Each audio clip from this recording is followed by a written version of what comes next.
মা, আজ বড্ড একা আমি। যেদিন থেকে তোমাকে বৃদ্ধাশ্রমে রেখে এসেছি সেদিন থেকে তোমার কথা খুব মনে পড়ে মা। জানি বৃদ্ধাশ্রমে যখন ছিলে সারাক্ষণ কেটে যেত আমার কথা ভেবে। আমি বাসায় ফিরলাম না কেন? কোনো বিপদ হলো না তো? খোকা আমার সুস্থ আছে তো? খাবার খেয়েছি নাকি এখনো? কত ছটফট করতে আমার একটু মা ডাক শোনার জন্য।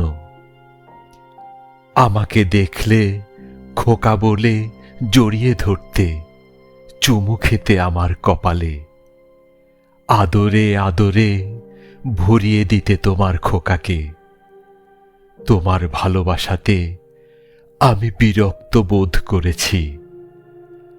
আমার ঘরে তো তোমার ঠাঁই হলো না, তোমার ঠাঁই হলো বৃদ্ধাশ্রমে।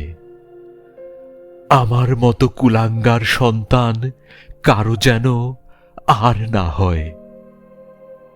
মা, মনে পড়ে আজ তুমি না খেয়ে তোমার মুখের খাবার দিয়েছ আমায় তুলে, একটা আঁচড়ও লাগতে দাওনি।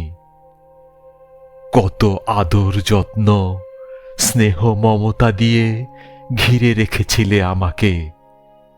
তোমার সন্তান হয়ে তোমাকে করিনি লালন পালন, যত্ন নেইনি, দিইনি একটু ভালোবাসা। পাঠিয়েছি বৃদ্ধাশ্রমে। মা, তুমি অনেক পরিশ্রম করে শিক্ষা দীক্ষা দিয়ে করেছিলে মানুষের মতো মানুষ।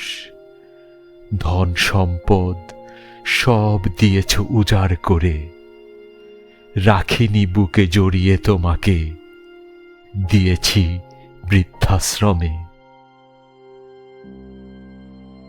মাঝে মাঝে একটা ফোন আসতো, যখন হ্যালো বলতাম চুপ করে থাকতে, একটু পর ফোনের লাইন দিতে কেটে। জানতাম মা, আমার কণ্ঠ শোনার জন্য তুমি ব্যাকুল হয়ে যেতে। ফোনটা তোমারই ছিল, আমার হ্যালো শুনে ফোনটা কেটে দিতে। আমি জেনেও আর ফোন দিতাম না।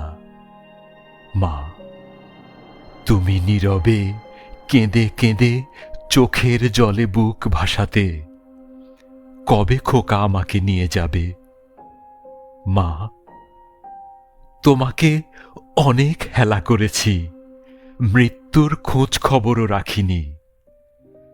আজ মা, তোমাকে অনেক মনে পড়ছে।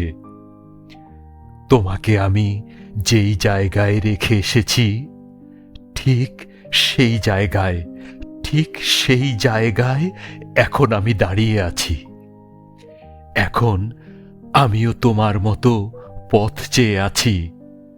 কবে বৃদ্ধাশ্রম থেকে বাঁচি, পথ চেয়ে আছি। কবে বৃদ্ধাশ্রম থেকে বাঁচি, কবে বাঁচি, কবে বাঁচি।